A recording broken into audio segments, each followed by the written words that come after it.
Okay, it is Thursday. It is Thursday. Sometimes I get on the show and I'm fired up for different reasons. Sometimes I'm fired up about a particular story and I just gnaw on it like a dog on a bone for a bunch of segments because I just can't believe it or I want to bring all the details out. And sometimes I'm excited because we're a little more true to our name. Brett breaks things. Today I'm going to be breaking things. I mean, Scotty brings a lot of stuff to my plate. He disseminates what's important and what's less important. We get the relevant details, stories, reports, video. We get them together. I ingest it. I give it to you. That's really a lot of the value this show provides, I feel like. And we're going to do a lot of that today. We're truly going to break a bunch of stuff today. And we're going to start with something that is being plastered on the news.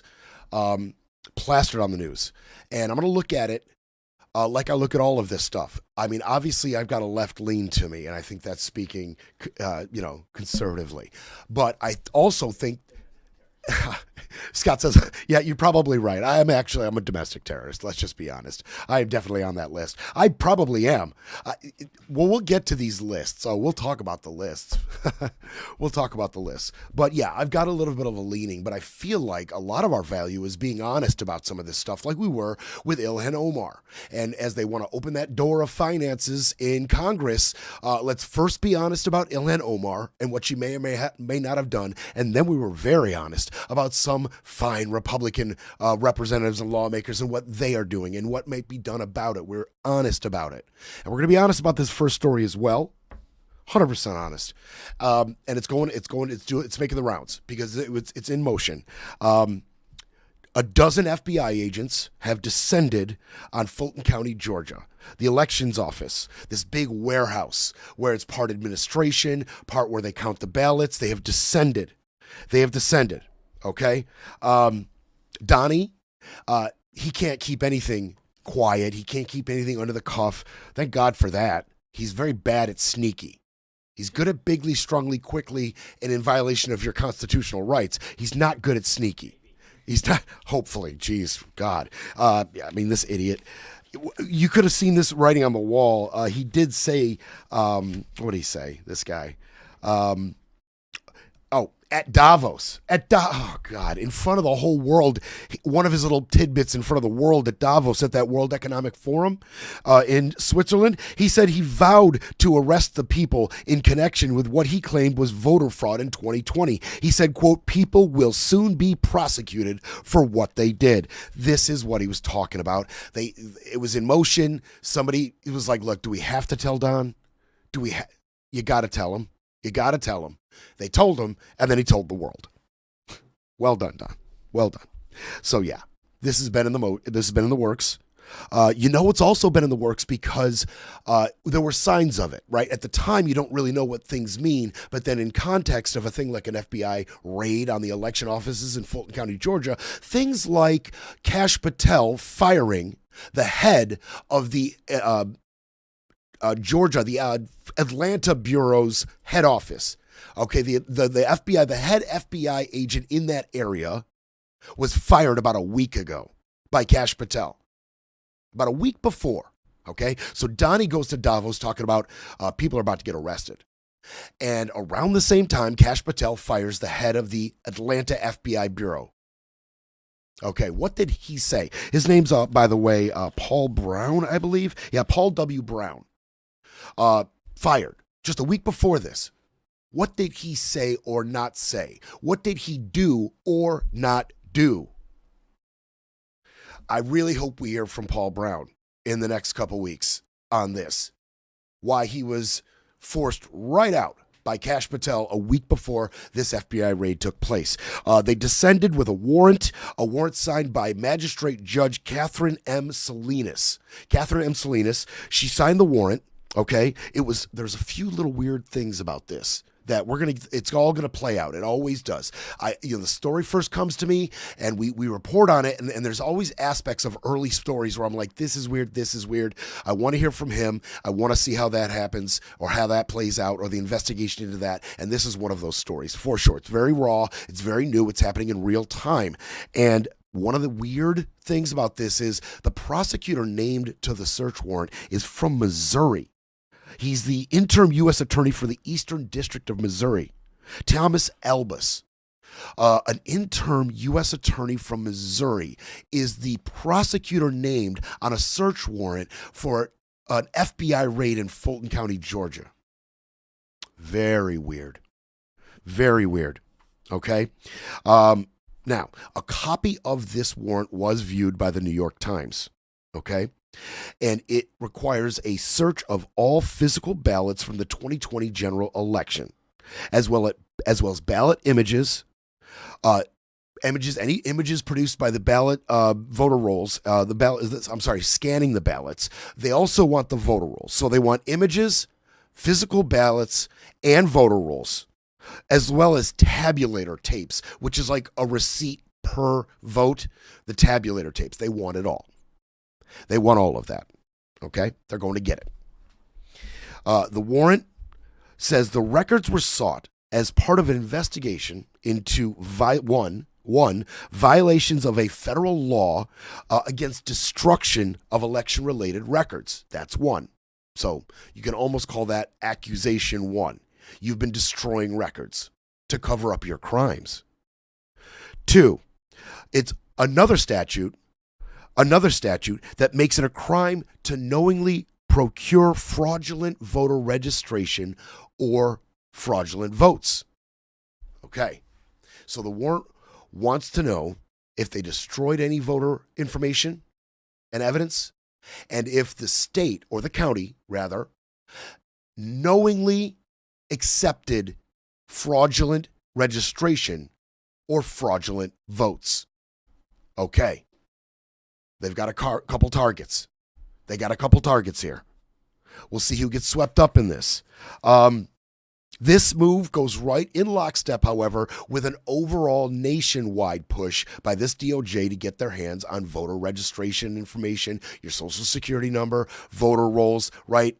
They've asked a few states who have complied. They asked about 20 states who said absolutely not. They've sued about 20 states for this information. And there's Pam Bondi's little demand ransom note. We'll send ICE home.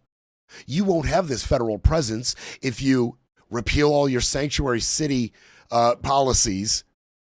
Give us all of your social security information and all of your voter rolls. Give us all of it, and we might leave your city. This is a concerted effort. And there were a lot of people on the ground here. One of the people on the ground was a Democratic commissioner from Fulton County. Her name is Mo Ivory. Let's hear from Mo Ivory now. This was in real time as FBI agents were scouring the elections official's office. Hi, everybody. Listen, I know you're watching the news. You're seeing a lot of stuff about this FBI raid at the Fulton County elections and registrations. I'm on the inside right now. So I just want you to be like real discerning about all that you're hearing from people who are on the outside of what's going on. I'm going to give you the truth about what's happening. So they served a warrant, the FBI, this is Trump, serving a warrant to go pick up the 2020 ballots, which are in a secure location inside of here, 700 boxes. The first warrant that they gave was incorrect legally, like they didn't follow the right procedure. They went back and they fixed it, and they came back and now they are actually collecting the boxes. They are in the chain of command in Fulton County is that once they are archived, they become the possession of the clerk of Superior Court, which is Shay Alexander. She is here and she is with them inventorying everything that they're taking. We, the commissioners, the chairman, the county attorney, are trying to figure out a legal plan as to maybe an injunction, a motion to quash. We don't know yet. We're trying to figure it out. We're getting all kinds of legal advice to stop this, because once they have the ballots, how do we then turn around and do something different when they've already got their hands on it? So, yeah, well, you're not moving fast enough, and that's by design. You couldn't get an injunction. You couldn't get a team of lawyers together to get a game plan in motion in time. That's by design. It was a blitz. It was meant to catch you off guard. These are the desired results, Miss Ivory. No, you couldn't do anything to stop it. Josh McLaurin, a Democratic senator, a Democratic state senator, he showed up on the scene immediately, and he spoke. He said the search was extremely alarming, and an order from on high to try to disrupt Fulton County's election administration just because Donald Trump is still mad that he lost. Okay, Shea Alexander was there. Josh McLaurin was there. Mo Ivory was there. You know who else was there? And this is weird detail number 2. Tulsi Gabbard was there. Yes, our DNI, Director of National Intelligence. Why? Why was our DNI there? And let's just be real clear, because I know what you're thinking. No, the DNI never, ever gets involved in domestic election fraud issues, ever. This is not her purview. This is not her job. The DNI would get involved if there was any type of evidence or an investigation into foreign interference or foreign fraud into our elections. Then she would be involved. So either one, she's way overstepping her bounds right here, or the administration is ordering her to, or 2, they may go and claim that there may be a foreign element to the fraud in Fulton County. One of the 2 things. Either she's being way inappropriate and out of bounds and way out of her department's purview, or they're going to try to attach some kind of foreign element to it. One of the two. One of the two. But let's let that play out. So Tulsi Gabbard was there. Now, yes, Fulton County, largely non-white and completely voted for Biden. We know that. We know that. But what's this really about? Yes. They do want, they do want to find out if Fulton County was being truthful at the time when they assured all the Republican lawmakers and election officials in Fulton or in Georgia, all of them were Republican. All of them were telling Trump at the time, "I'm sorry, there's no there. You lost here." Okay, so Trump, his feelings have been just demolished by that. That has caused a psychological rift, and he just can't get over it. So yes, this is definitely an extension of his feelings were hurt. And, he just can't accept that he lost. Although many close to him claim that he knew damn well he lost. Whichever it may be, sure, there's a personal element to it. But there's other elements as well. Much more nefarious elements. On its face, this should be something that's not a problem. But when it's this administration, it's always a problem.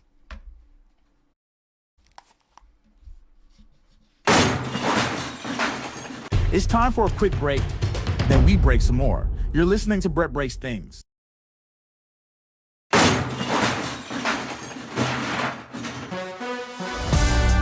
You're back with Brett Breaks Things, because democracy doesn't defend itself.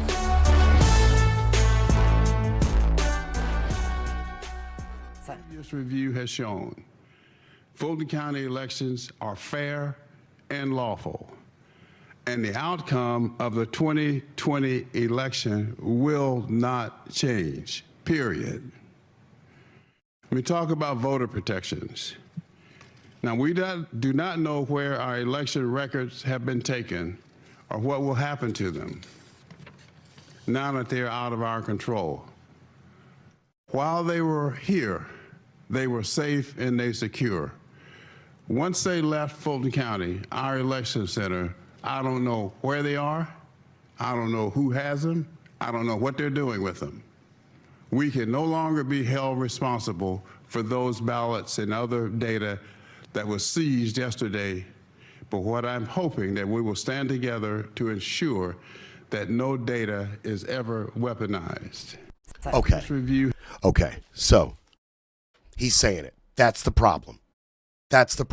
You see, the legally sound part, the part that makes sense is, we want to make sure that what you told us happened in that election, what you told us, Georgia, happened with those ballots actually happened. We want to make sure. All right, that is not crazy. That's right in line with the vindictive nature that, with which this administration operates, but it's legally sound. Okay, you want to open an investigation. I get it. All right, fine, I get it. I don't agree with it. I think all the Republicans in the state told you what happened, but specifically, the administration is pointing to when some of the ballot counters on video are sitting there. They're taking ballots and they're running it through a machine. On video, sometimes they'd run the ballot again through the machine, a ballot twice, sometimes 3 times. Okay? There is good reason for this. And the reason was told to Donald Trump. The reason was, and by the way, that was Rob Pitts. That was an election official in Fulton County talking about that seizure. That was Rob Pitts. He's an election official in Fulton County. That was just a few minutes ago. Okay, by the way, talking about we don't know where all this stuff went. We're getting there. It looks like it's being slid multiple times, one ballot for multiple votes. If you are looking at it through that particular lens, I could see that. But what was explained to Trump multiple times is sometimes there's an error. Sometimes there's an error when they run it through. Go figure. Thousands upon thousands upon thousands of ballots. Every now and then you might get an error on the machine. You all have sat there at the self-checkout line. So sometimes there was an error, and they ran it through again, and then again before they got the desired beep, whatever, it's been accepted. And election officials have told Trump, if there were fraud happening with multiple votes for one ballot, the count of votes wouldn't match the number of ballots. That would be the easiest kind of fraud for us to detect.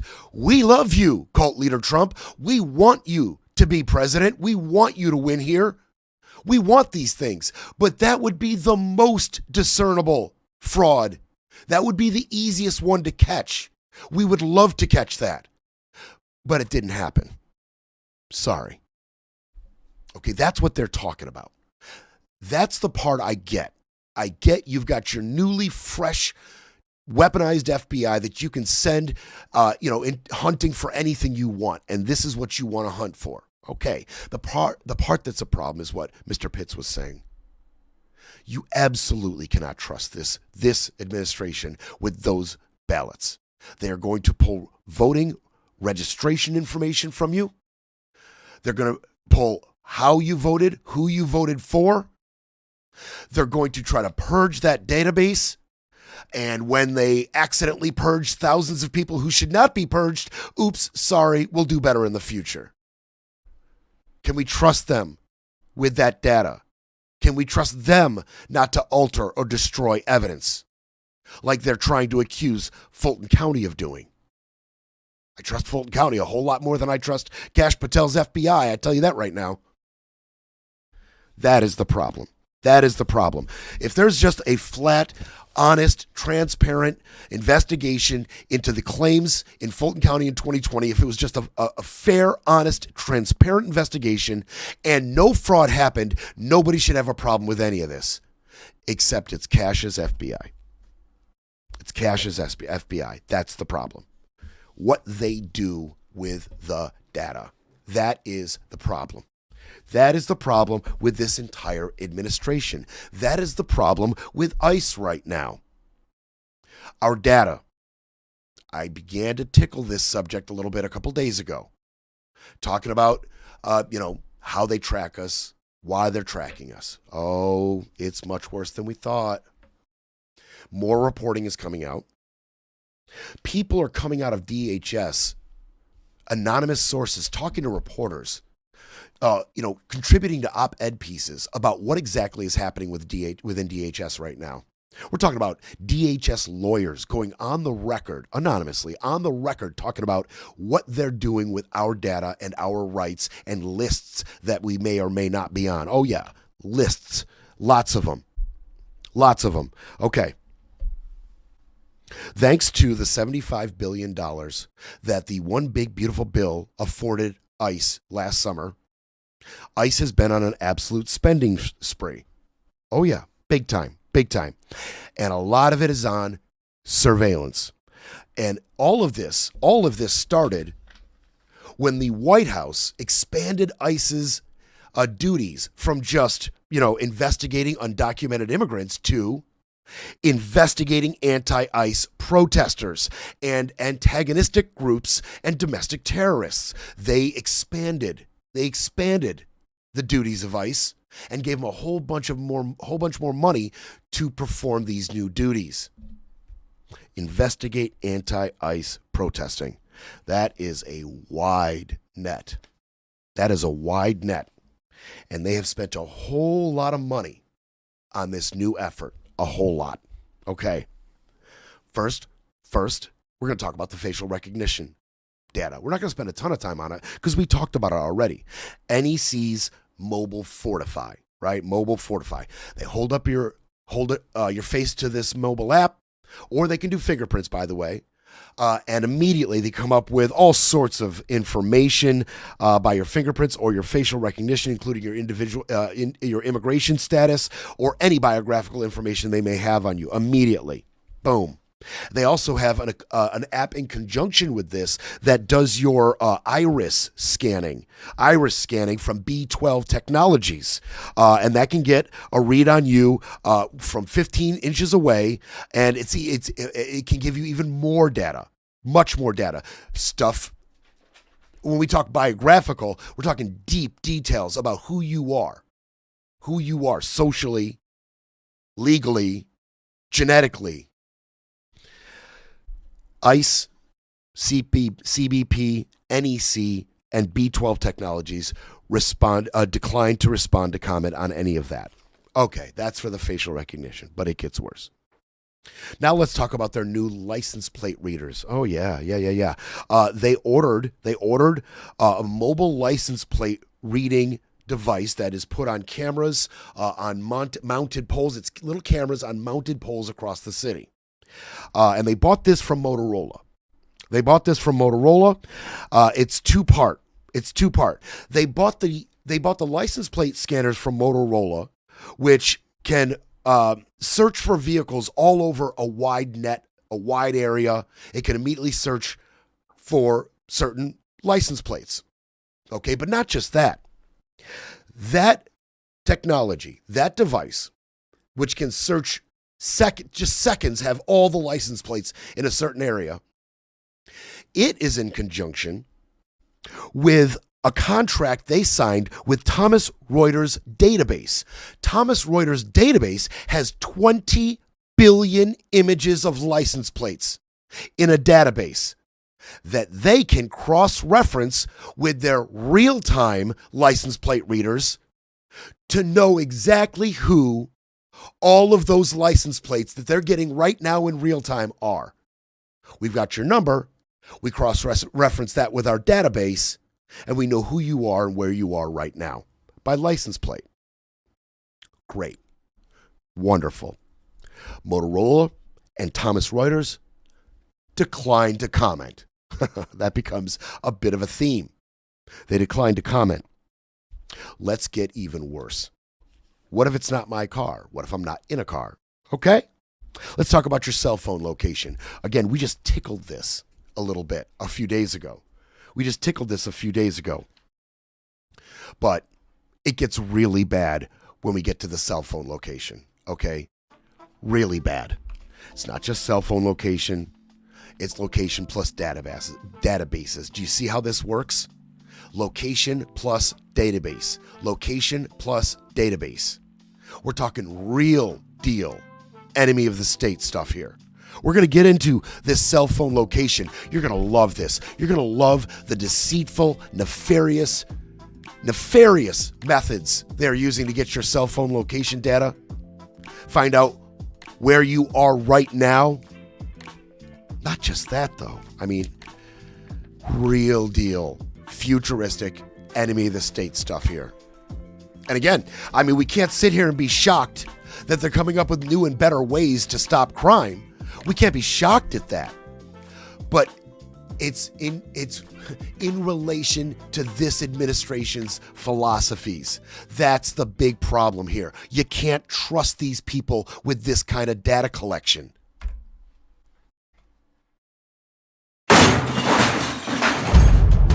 We'll be back to break it all down. You're listening to Brett Breaks Things.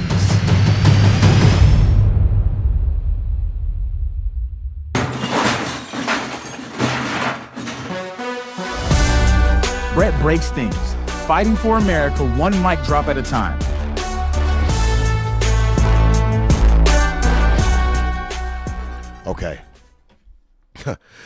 Okay, so let's get into the cell phone specifically. So L3 Harris, they have what's called a stingray. You're gonna love this. The stingray.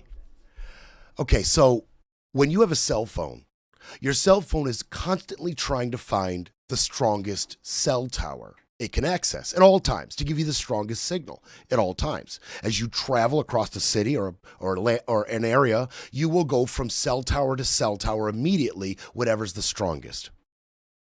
So L3 Harris makes this stingray that ICE is mounting on top of vehicles. And what the stingray does is it mimics a cell tower. So as it rides around your block, your cell phone thinks that it's grabbing the strongest cell tower when it's really connecting directly to the stingray. So, one, if they have a target phone, somebody's specific phone they're looking for right now, they can roll around this target's block hoping that maybe he's nearby, right? Or we know he or she is nearby. So deploy the stingray and it can immediately find the target phone. Boom, we got it. Boom, it's right there. It just connected, try to get our signal. We got it. Go to this right here, GPS location. Boom, got you. Or, and this is way better, or it can simply track every single phone that it can reach. All of them. All of you.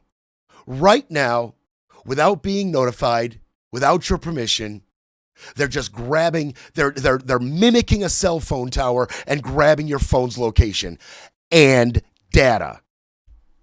Oh yeah, and data. Okay? They're grabbing your phone's location and they're grabbing your data. Now, of course, L3 Harris did not respond. No comment. It's a theme. It's a theme. But first, the stingray itself, before I move on to them collecting and keeping your data from this, the stingray itself, okay, so ICE agents are supposed to use a warrant, a judge's warrant, to deploy it, right? They're supposed to have a warrant specifically to deploy this technology. But ICE guidelines, right? They name several instances where we can bypass a warrant, and it's okay. What are those instances? They are the need to protect human life or avert serious harm or injury, hot pursuit of a fleeing felon, to prevent the escape of a suspect or a convicted felon from justice. Well, that sounds like every single thing that ICE does. That seems like all of it. So are they just blowing past a warrant all the time for all of this? Yes. The answer is yes. So much so that under Biden's watch, the DHS Inspector General in 2023 released a report finding that ICE agents repeatedly disregarded the law requiring a warrant in this instance using a stingray. That was in 2023. That was when the government used to function, right? And inspector generals did their job. Well, needless to say, that particular inspector general has been long since replaced. Long since. How much do you think they've upped the ante and upped their activity in this area? You know, not getting a warrant to deploy this technology. Are you kidding me? Please. In 2018, the Supreme Court ruled in Carpenter v. the United States that mobile phone location data revealed so much about people's lives that authorities needed a warrant to access it from the phone companies. All right. When the government tracks the location of a cell phone, it achieves near perfect surveillance. That was Chief Justice John Roberts. He wrote that in a court opinion. But these federal agencies have found the perfect workaround. They buy the information from commercial brokers, and we touched upon this. We're talking about companies that collect your phone's data through weather apps and mobile game apps. A lot of times, the weather app, the developer of the apps themselves have sub companies set up to quickly extract the information and sell it themselves. And that's exactly what they've done. They simply go and get all the data they need to cross-reference it with their cell phone location tracking system, where they're blowing past the warrant to find you, exactly who you are, all of it, where you are right now. These companies, these little sub-companies, the weather app developers and the mobile game developers, they are selling or extracting themselves your phone data. And how can they do this? Why do they do this? Why are they allowed to do this? Because every time you hit accept on their terms of agreement, you are agreeing to this. That's why. Oh yeah. Just like that South Park episode, right? Human centipede. Human centipede. Look, he agreed to it. There's nothing we can do. You agreed to it. You agreed to it. You agreed to give these app developer companies the right to sell all the data they've extracted from your phone to the federal government. Oh my goodness. Didn't even know the camera shot was off. I thought it took automatically. It would have been nice. It would have been nice to realize that. People on the podcast are like, what's he talking about? People on the live stream are like, Brett, you're an idiot. But I feel like Scotty shares a little bit of this. We're gonna. Yeah, excellent. He was doing research. It's not. He's constantly researching, grabbing video for me. It's really not on him. It's on me. I got to check the shot. Sorry about that. So there's one contract in particular that the government has made with one of these companies called Penlink's Webblock.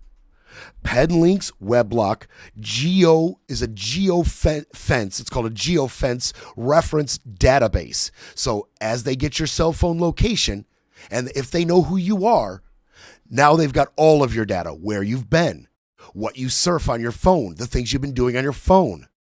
All of it, which you agreed to when you downloaded whatever, Angry Birds or whatever you're playing. I don't know what you're playing. I don't play a lot of phone app games. Sorry. But yeah, you agreed to it. Oh, and by the way, Penlink, they declined to comment. You got to love that. You got to love that action. So yeah, why go get a warrant to go get your phone data and all of your tracking location when the company that you agreed to get their little app is going to sell it to us? It's beautiful. And it gets worse. Oh, it gets worse. Some of this money, some of this $75 billion afforded by the One Big Beautiful Bill, some of the money went to 3 Israeli companies. Israeli. That is relevant. 3 Israeli companies. One, Paragon Solutions. These are all phone related. Ready? Here we go. This is bad. Okay, so Paragon Solutions has spyware that can hack into phones remotely. Think about that. Already signed the contracts with ICE. This isn't in the works. This is done. They are hacking into your phones remotely. And when I mean hacking into all of it. Then there's the company Cellbrite, an Israeli company. What Cellbrite does, and they have a contract already, it allows agents to access all the contents of your phone if it has been locked, securely locked, right? Not just a little 5-digit thing. No. All of it. Like, let's say it's as locked as it could possibly be. Fingerprint, facial, number, all of it. Well, Cellbrite's got this software that can, it's actually it's software in conjunction with this little piece of equipment they plug it into. And it can just get all the contents of your locked phone right now. Boom, done. And automatically sort all the data. Sorts it all by whatever parameters they have set. Like things said on your social media, people called. We're going to cross-reference that with other agitators or protesters or people who have mentioned the ICE raids on their social media. We're going to cross-reference you all together and get you all together. Find out where you are, where you've been. And there's also a third company Final Data has Final Mobile Forensics. Okay? And that is a software that can recover all of your deleted data. So let's say you're walking around with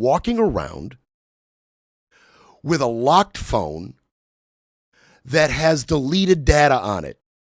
You've taken all the precautions. They can remotely hack you, unlock it, and recover all of your deleted data. You trust Kristi Noem with this? You trust Todd Lyons and Tom Homan and Greg Bovino with it? Greg Bovino with this? Are you kidding me? That's crazy. Now, Final Data and Paragon, they declined to comment.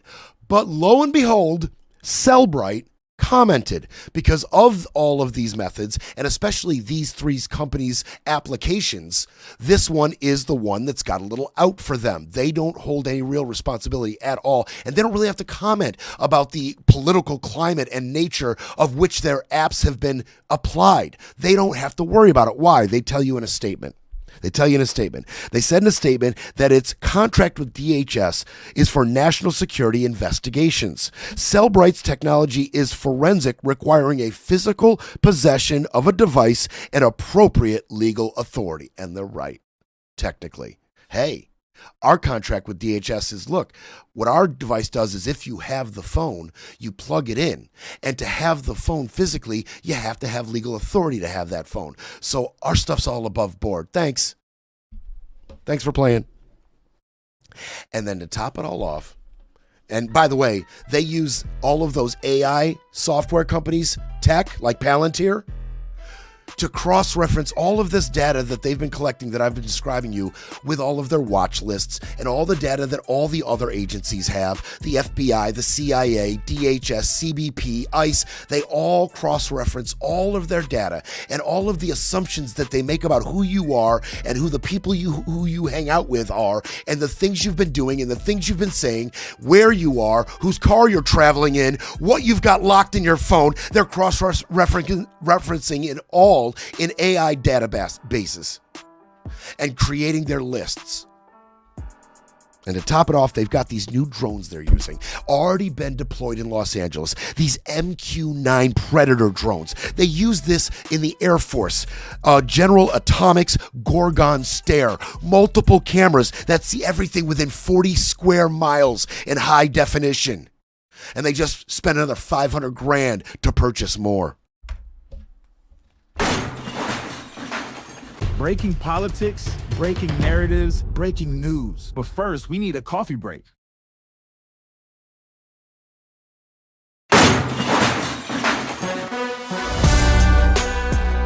Brett breaks things because someone has to.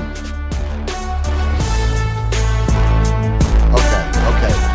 Shot took, we're good. And Scott, you know what? You're right. I do sound a little conspiratorial right now, as I dramatically describe the Gorgon Stare seeing 40 miles. Okay, but here's the thing. This is reporting out of Jeff Bezos' Washington Post. Okay, this is the Washington Post where I got a lot of these details. I'm conspiratorial. I'm surprised stuff like this can still come out of the Washington Post, to be perfectly honest with you. I'm almost shocked. Yeah, Scotty, what's up? No, I was just saying you remind me of Gene Hackman in An Enemy of the State. Dude, I sound just like him, bro. Yeah. But we're lucky we're just an enemy of the state because Scotty and I were talking. And there's other applications for this, like predictive measures. What am I talking about?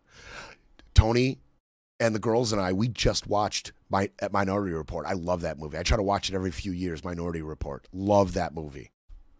We're lucky we're not there yet. I mean, there's tendrils to this story that we didn't really want to dive into. But what about are we soon getting to a point where they use this technology, right, to just say there's an 87% chance that this person is about to commit a felony of this nature. Let's just go pick them up and see what's what. Predictive policing. We're not even talking about precogs. That sounds fun, but we're not talking about precogs. We're talking about Palantir's AI database making all sorts of assumptions about who you are based on your social media presence, who you hang out with, where you live, and where you've been, because we have all of that. And we're cross-referencing all of that. And we've decided to lean on these numbers. And we've decided an 87% chance that you're going to do something nefarious is enough of a percentage, according to our Palantir AI, that we should pick you up and question you at least, right? No big deal. No big deal. And by the way, as far as these 3 Israeli companies go, you know, the ICE has been trying to purchase this Israeli tech for quite some time. Oh, yeah. And in Biden's administration, ICE tried to pick it up the first time. They tried to buy this stuff. They tried to get contracts for these 3 Israeli companies' tech. And Biden froze that order. Froze it. Why? Because there was an executive order against federal agents using spyware with foreign ties. It compromises our U.S. government's,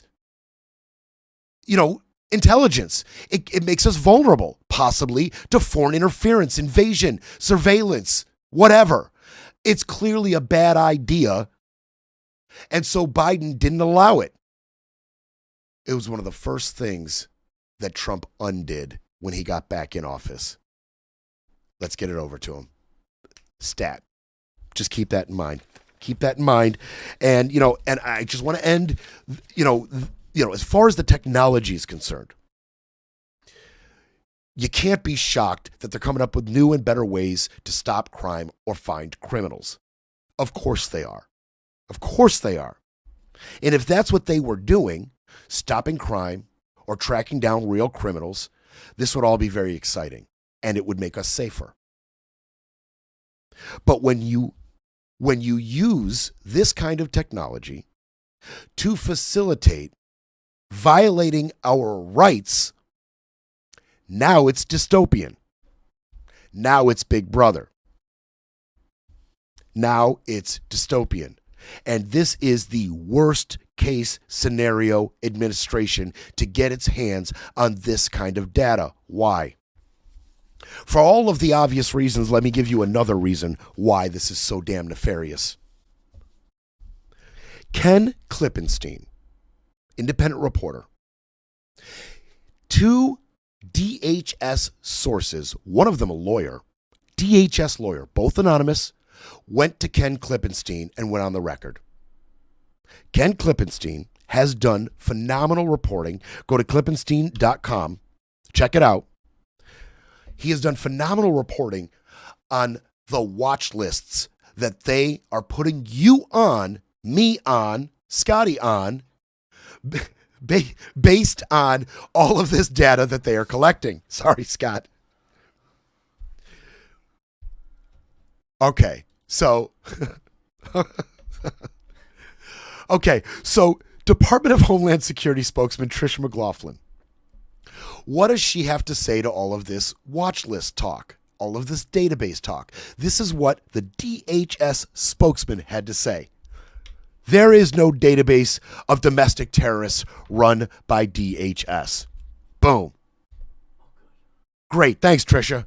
I feel much better. Here's the problem. Here's what ICE agents are saying to protesters in the street. Here's what they're saying. What you guys are doing here? Yeah. Look at them. Look at them. The ICE is here, guys. Be careful. Be careful. They're over here. It's not illegal to record. Yeah.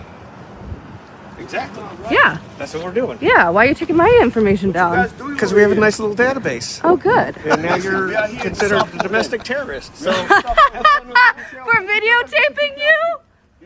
Are you crazy?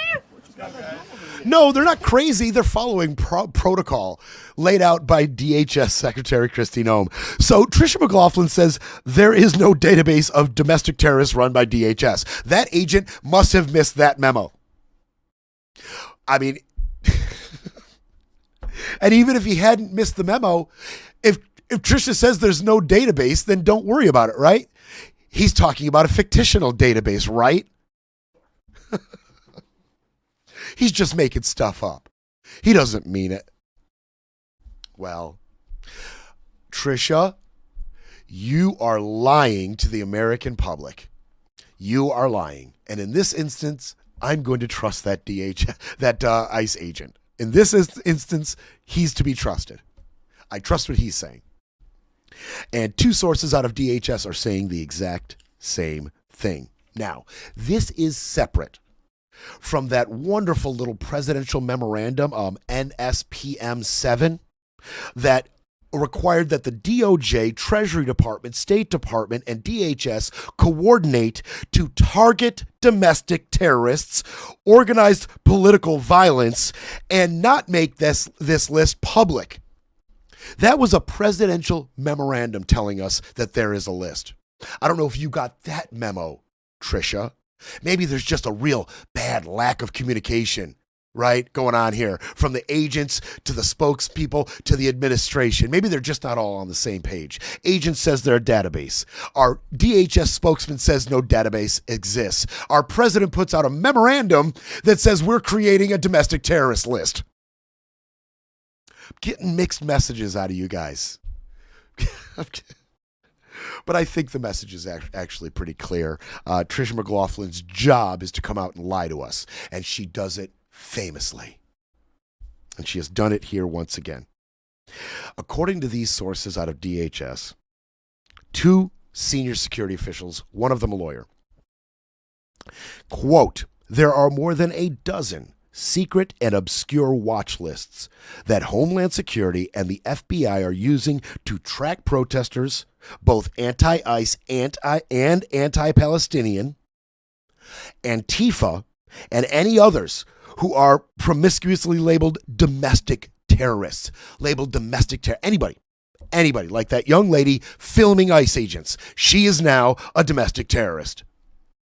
Just like that. This list has got to be pretty damn big. Not that we would know because it's not made public. Must be pretty big, this list. Some of the secret lists have these names, these awesome secret names. Blue Key, Grapevine, Hummingbird, Reaper, Sandcastle, Sienna, Slipstream, and Sparta. Just some of the nice little lists that DHS is making, putting us on. Just a few of them, some details on just a few of them. Operation Hummingbird, the Hummingbird list, is created to vet and track immigrants, specifically Afghans who are trying to settle in the United States. You know, after we used and abused their country and recruited a whole bunch of Afghan nationals to help us in our efforts, and then we pulled out, leaving a lot of them to the mercy of the Taliban. But a bunch of them were promised that you could come to the States. You could come to the States and start a new life. Thank you for helping us in Afghanistan. Well, of those, Operation Hummingbird, the Hummingbird list. Now we're going to track you, and we're going to watch what you're doing and watch where you're going. We're going to see who you meet with and see what you say on social media. Another list, Slipstream, and that's all about social media. It's a social media repository. You say the wrong thing on social media, you end up on the Slipstream list. Slipstream. We're talking people who are on the street together, friends and family of anybody who's ever showed up to a protest are all on this list. Slipstream. That's cute, right? That's cute. Here's the thing. Prior to 9/11, there were 9 federal agencies that oversaw 12 separate public and transparent watch lists. Actual, federally approved, with transparency and oversight watch lists. We could read who was on them. Multiple agencies oversaw them, so there was a lot of oversight, and there was less chance of any type of redundancy or lumping people together that don't need to be lumped together, and it was a better way of doing things. Now, there are just 3 watch lists, and there are very few agencies who have access to them. They are not transparent or public in any way. And you want to talk about lumping. There are 3 official that they're not disclosing anymore. Official. There's one, a watch list of international terrorists. These are the official ones, not the secret ones that these sources are talking about to Ken Klippenstein. We're talking about 3 official ones. It's important you know the difference. There's the international terrorist watch list that has 1.1 million people on it. There is a new watch list, brand new one, of transnational criminals with 85,000 people on it. And then there is an official domestic terrorist watch list who we don't get to look at that as of right now has 10,000 domestic terrorists added to it. Your name could be coming soon. My name, Scott's name, Aunt Sandy, Rod. Are we already on it? Are we already on it? Tom Homan has been getting a lot of press lately. So, we're going to hear from Tom Homan. So, just to keep the score straight, Tricia McLaughlin, there's no database. President Trump, DOJ, State Department, DHS, there is a domestic terrorist list. We've formed it. And according to ICE agent on the street, lady holding a phone, you are in our database. Let's hear what Tom Homan has to say about the matter. This job and these people who want to say follow ICE, and film ICE, you know what? You can protest. They have that right. But when you cross that line, and we've proven it, if you interfere or impede or assault an ICE officer, you will be prosecuted. And one thing I'm pushing for right now, Laura, we're going to create a database.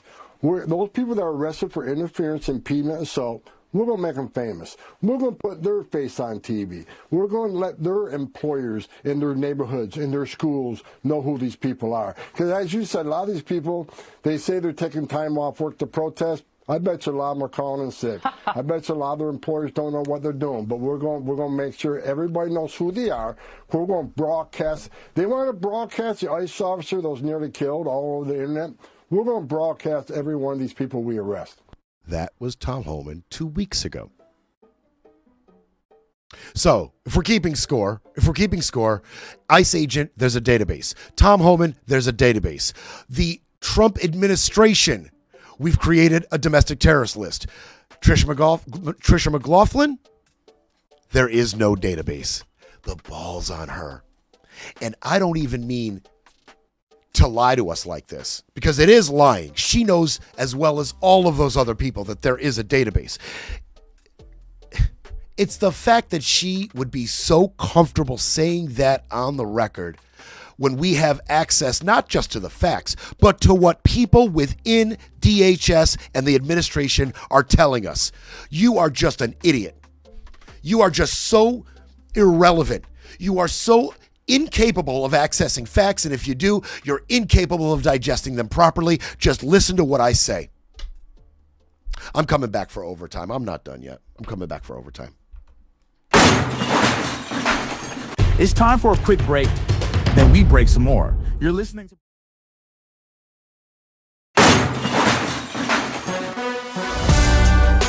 to Brett Breaks Things, pushing back, speaking up, and holding the line.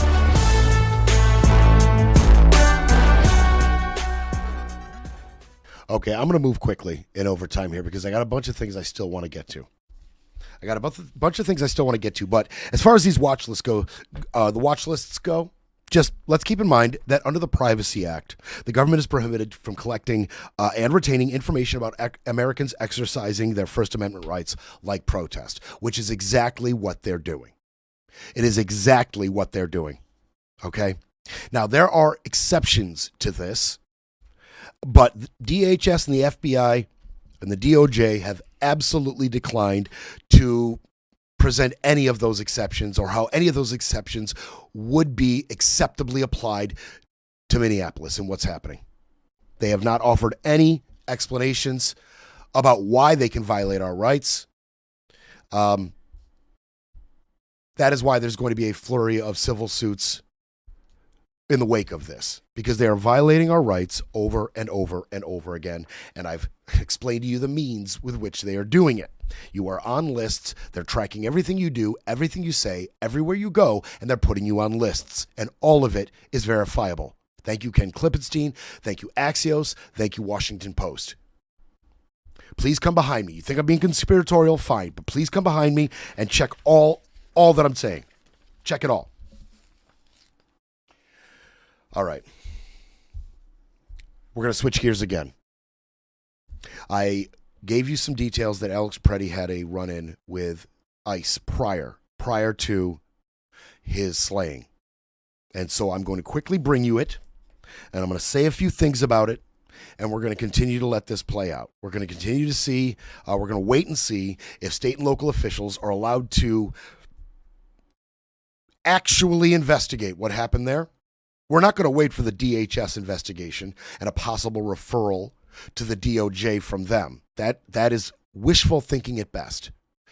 We have to hope that per a judge's order, they do not destroy or alter any evidence and make it all available in a timely fashion for state and local officials and law enforcement to conduct an actual investigation into whether those ICE agents and CBP agents murdered Alex Preddy. In the meantime, I'm going to show you the encounter he had. Okay? This was on January 13th. He was wearing the same clothes he was wearing when he was killed. All right? Let's show you this footage. This is a moment the news movement filmed on January 13th in Minneapolis, showing a man who appears to be Alex Preddy interacting with federal immigration agents 11 days before Border Patrol shot and killed him. Our footage was analyzed by the BBC, whose facial recognition technology confirmed his identity to a 97% degree of accuracy. On the morning of January 13th, our team received a tip that federal agents were blocking a street at the corner of East 36th and Park Avenue in Minneapolis. We arrived around 10:15 a.m. We saw observers shouting at the agents as they walked back to their vehicles. When they started driving away, the man kicked their tail. And there he is, kicking the tail light of the ICE vehicle twice with his foot, busting out the back window. They then exit the vehicle, grab him, drag him to the ground. There he has his rib broken. During the altercation, agents fired tear gas and pepper balls into the crowd. Okay. So he broke a rib there as they tackled him to the ground. They tackled him down. And then 20 seconds or so went by as they were tackling him after this video. And then the agents got into their car and drove off. Okay.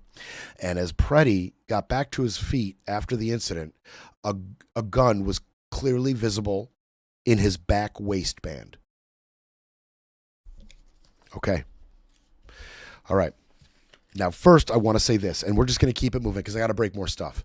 I got to break it all. So we're going to keep it moving. But first, I want to say that I agree with the lawyer for Mr. Preddy's family when he says nothing that happened a full week before could possibly have justified Alex's killing. Boom. That is absolutely true. No spin, no leftist propaganda needed.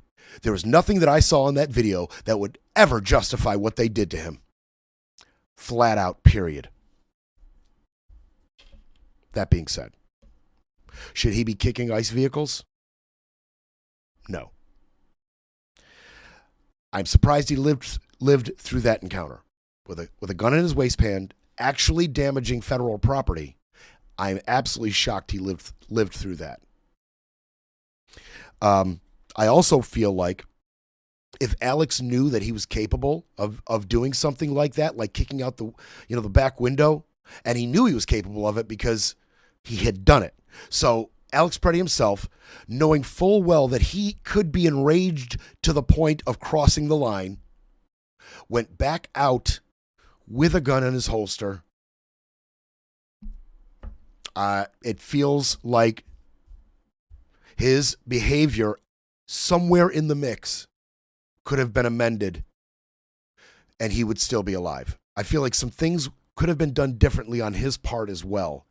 That could have resulted in him living through that second encounter. I don't know. Do I agree that he should have been murdered? I mean, not even a question. Do I think knowing you're capable of being enraged to the point of damaging federal property, should you be bringing the gun back out? I don't know. I don't know. Because he did commit a felony there. They let him go. And that is another point I want to make. This video and the subsequent video a week after, they really do highlight the chaos, the pure chaotic nature of ICE's immigration policy in Minneapolis. It is giving me like a Wild West feel. Not much control, one way or another. On one incident, he actually commits a felony and they just rough him up and walk away. And then a week later, committing absolutely no crime, not approaching them, just exercising his First Amendment, he ends up dead. It's just got this weird, chaotic, Wild West feel to all of it. And one final thing about that is after watching that video, I feel like it raises the chances that one of those CBP officers or ICE agents that took part in his murder did recognize him before that went down. I feel like this kind of spectacular nature of his encounter a week prior would raise the chances that one of those gentlemen knew of him.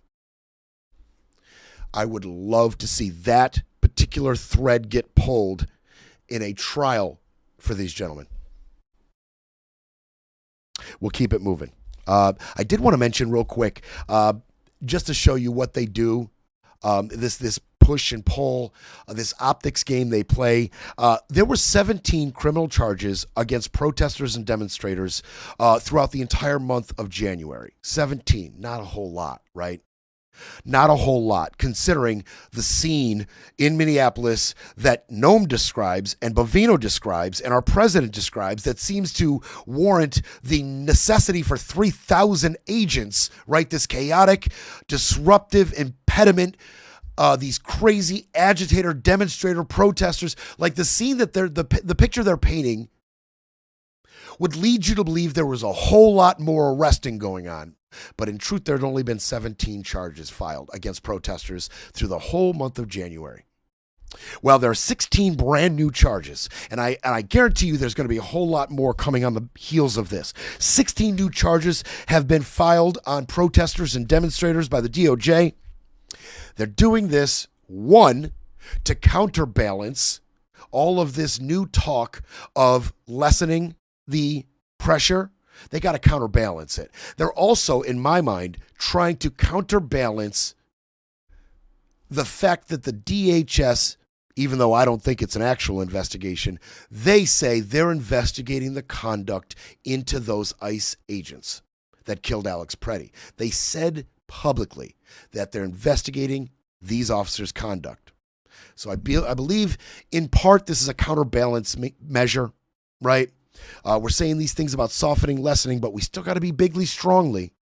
But I also feel like this is an upping of the ante when it comes to their rhetoric. They have to justify the rhetoric coming out of Noam and Bovino and Homan.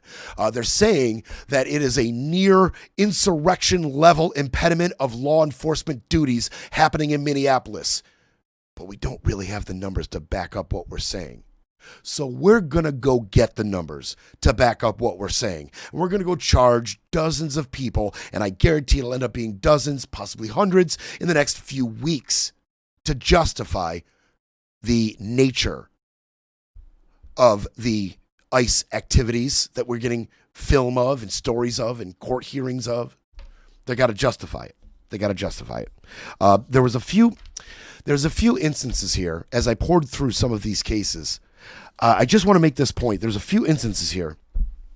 One, there was a protest at a high school, and it got out of hand. One woman was accused of ramming an ICE agent's vehicle. They smashed the window, yanked her out. 2 more people got involved. They started pushing and shoving. 3 people in all were charged in that incident. The facts of that one, and their lawyer made some statements about it, and the judge made some statements about it. But the facts of that one are a little more in flux, a little more dubious. We have to do a little bit more fact gathering on that. But some of the incidents were kind of stark. One person charged in these new 16 charges. One was a woman who actually rammed, I guess on video, a ICE agent's car. A separate incident. She rammed a car. Another one, a woman definitively saw a convoy of ICE agent vehicles coming down a one-lane street and literally perpendicularly blocked the convoy. And another woman threw an egg, then a brick, and then spit on a few officers. Okay. Are these actions justifiable? Yeah, I feel like they kind of are, considering the violence that has befallen U.S. citizens in Minneapolis, all the violence, all of the violations of our constitutional rights, and the department's posture on all of it. Is it justified? A little bit, yeah. Is it legal? No. Obviously not. Obviously, it's not legal to do these things. I pointed out those few just because of those are the more concrete cases they have. But not only are they not legal, this is the stuff I've been talking about since June. This is the stuff that will pave the way for the Insurrection Act. This, right here. Throwing bricks, damaging federal property, spitting on people, blocking convoys. This is the stuff they will cite when they go to justify Trump invoking the Insurrection Act. This is the stuff right here that they will point at. This is the stuff that I've been hoping for months could be avoided. And I mean, it's relatively small instances, honestly, with the millions of people that have taken part in protests and demonstrations since June. This is miraculously small, this number of charges. Miraculously small, the number of incidents of violence being perpetrated upon the agents or federal property. Miraculously small. But this is the stuff they will point to. This is the stuff they'll point to. But Holman, we heard from him. We heard from Holman. And Holman's doing the whole tour. He's doing the whole press tour, the whole PR tour in Minnesota. All right. New guy in, we want to make nice. And he's been making nice with Jacob Frey, Tim Walz, Keith Ellison. He's been meeting with them, talking with them. There's a whole lot of quotes from that, talking about cooperation, productivity, common sense measures that the Minneapolis law enforcement and Minnesota state officials, they can all take part in to help us, get these ICE agents out of here.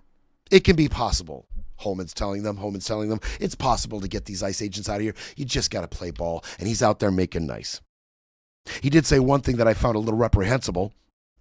I think Renee Nicole Good's family would find this reprehensible. I think Alex Preddy's family would find this reprehensible. He said the federal government has carried out the mission. He said the federal government at this point had not carried out the mission perfectly.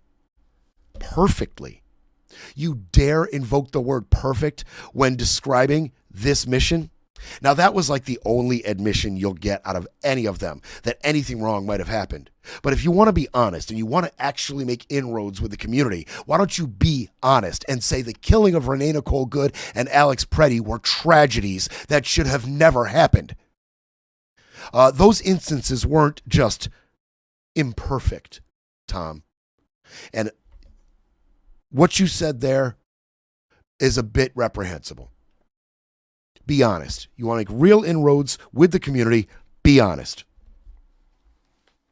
I did find this really interesting. And I had to, of course, do one of those dives. Along with Holman, signaling that ICE leaving could happen. He said, what did he say? If we get these agreements in place, that means less agents on the street.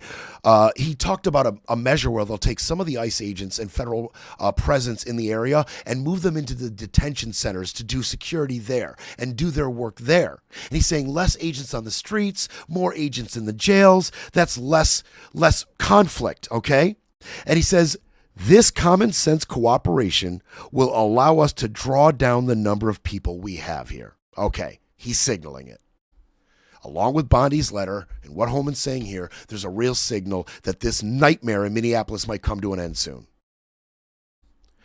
At the same time, Kristi Noem promised Susan Collins of Maine, Republican, that she would withdraw ICE from her state. I'm going to let that marinate for a second. A few questions are rising up, right? Why would there be why would ICE be all in Maine, right? It's a really good question. This is cute. The ICE operation in Maine, which has been underway, is called Operation Catch of the Day. Isn't that clever? It's so clever, so cute. Here's the thing.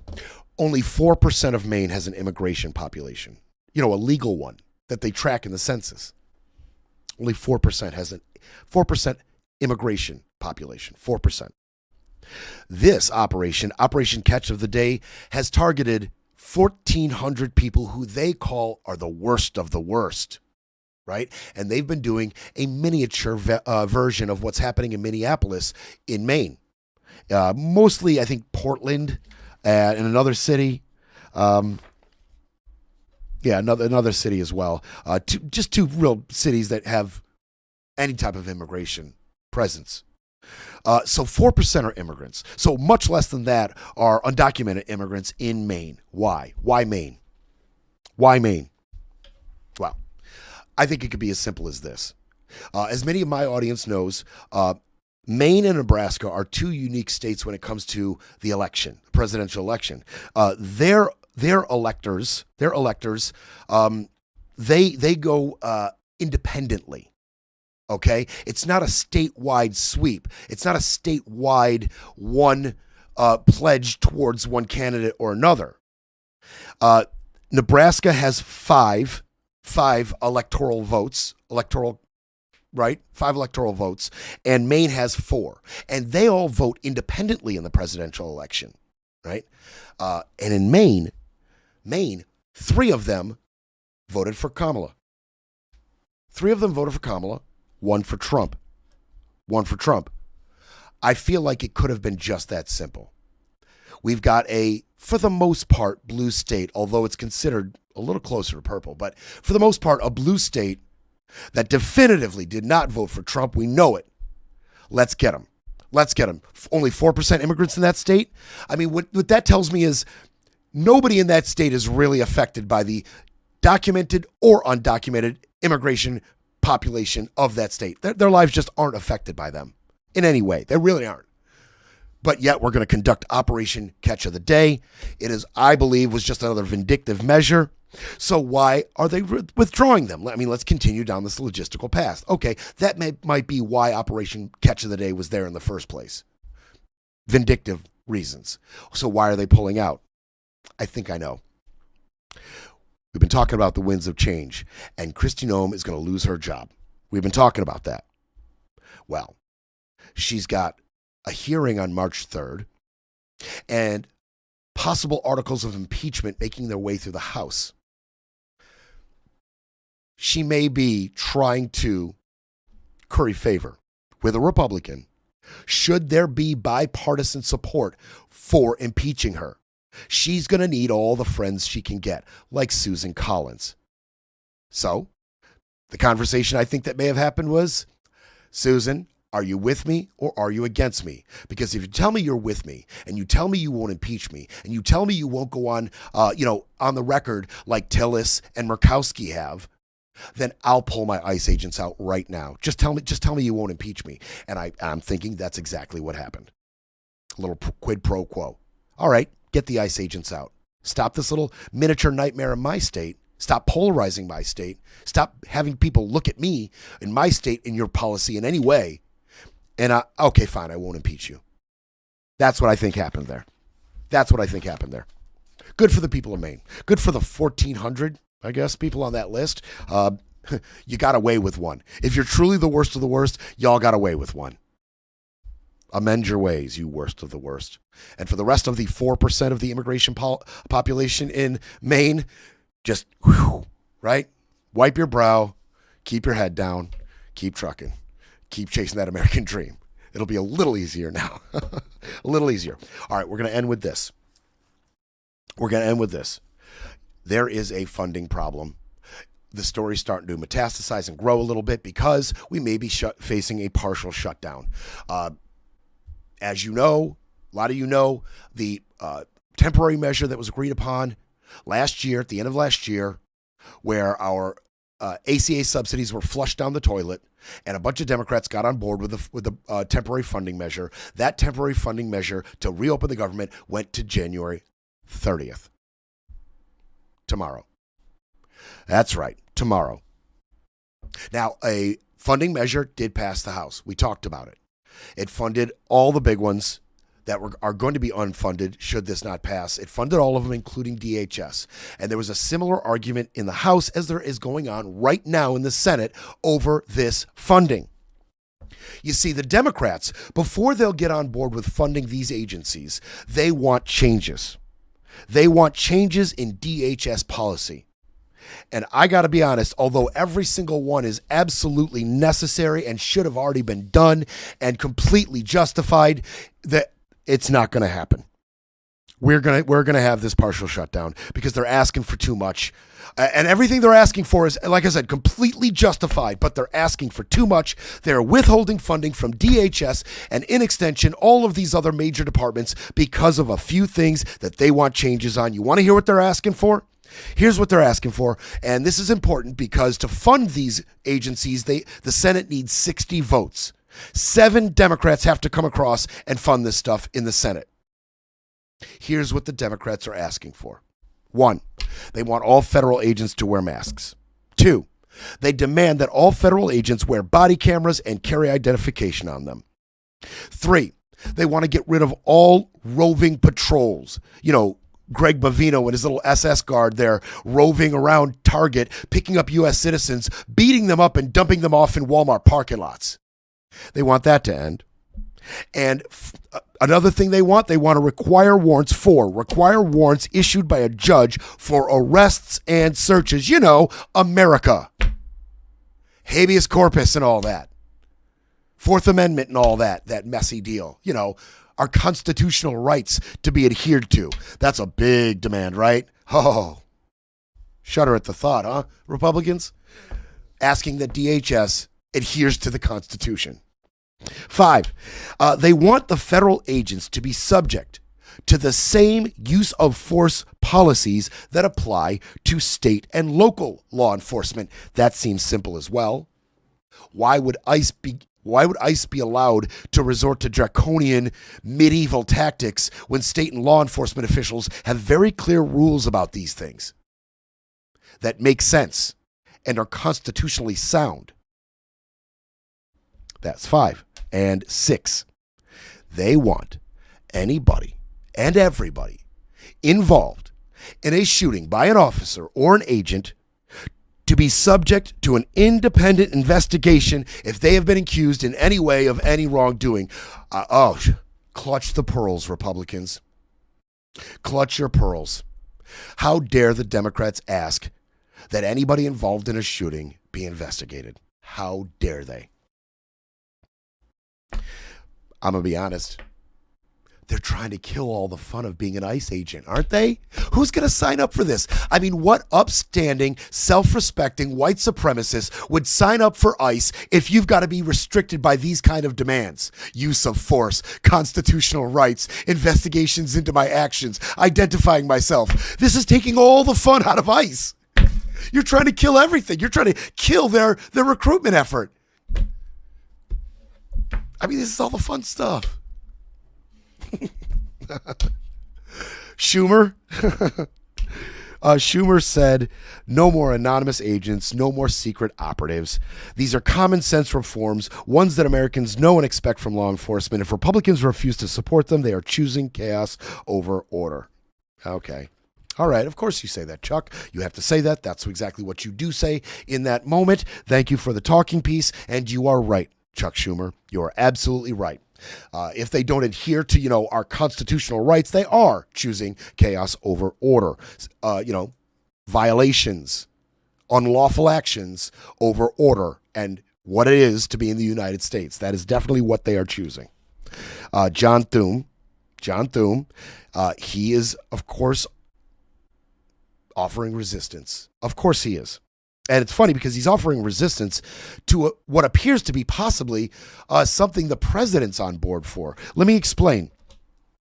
Chuck Schumer wants to make a deal. He wants to make a deal. He talked directly to President Trump about this deal. Now, although the White House declined to comment about this deal, apparently it wasn't a flat no. And the deal Chuck Schumer wants to make, is to separate the other separate funding, okay? He wants to separate, it's Department of Homeland Security. I think I've got it here. So Chuck Schumer wants to make a deal to separate DHS funding from the other major departments that are going to receive funding should this pass. Those other departments are the Pentagon, the State Department, the Treasury, and some, ancillary departments within them. Schumer wants to separate that funding from DHS and get them through, so we can kind of fund some of this stuff a little more permanently. And he wants to separate the political nature of the DHS funding from these other necessary departments. He wants to separate it. Thune's saying no. And there's a reason Thune's saying no, even though President Trump is saying maybe. The reason Thune is saying no is because if they amend this legislation, if they change it in any way, you've been here for this show, my regulars, you know what I'm about to say, it goes back to the House, and they have to vote on the Senate's changes. Well, that may be a problem. Thune knows it's a problem. Thune knows it's a big problem. Thune knows that a lot of the House Republicans are even more radicalized than the Senate. And a ton of the House Republicans will not get on board with any of these changes the Democrats are proposing. And it will stall. It will stall and it will stall. It will be argued and it will be amended. I mean, some of the Republicans are even going the other way with it. They're like, if you put any of this stuff, I'm gonna stand in the way of DHS opening back up. And you know what? I don't want DHS to open up anyway because none of these Democratic states are repealing sanctuary city funding. So you know what? This is Chip Roy. Chip Roy's coming out and saying, of Texas, of course. He's saying, you know what? Even if it comes back to us, even if it doesn't have a ton of this, leftist propaganda attached, I don't think I'm going to vote for it anyway. Because I don't like sanctuary cities. So until somebody does something about, can you see how mired down this could get, how swampy this could get? And Thune knows it. So he's pushing back. So I'm going to leave you with this. We're facing a partial shutdown. All right. And by the way, they voted in the Senate on it one more time for the first time. A procedural vote today happened. It got shot down. So this partial shutdown is just about assured.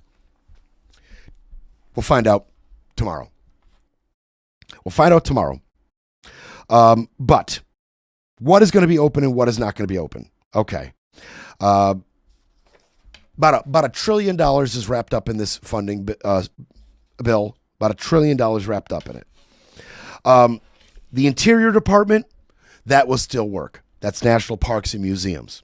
The Commerce Department, which is the country's economic data grabbers and analyzers. They grab all the economic data, which is very important for the markets, and companies and bankers.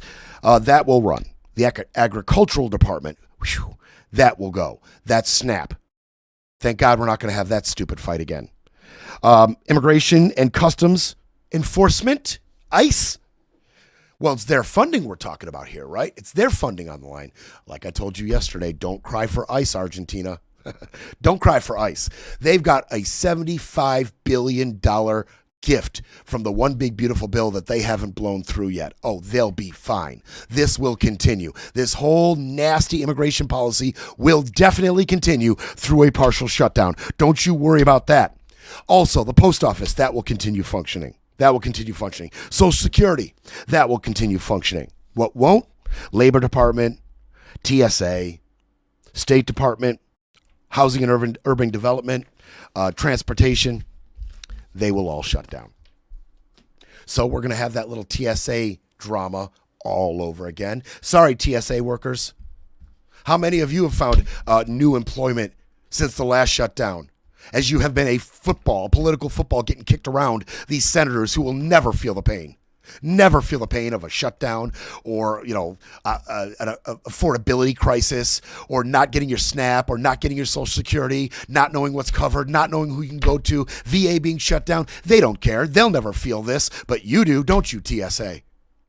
Well, get ready because we're about to do it all over again. We'll see about this partial shutdown tomorrow. Can't wait to see you guys then. Thanks for hanging around with me.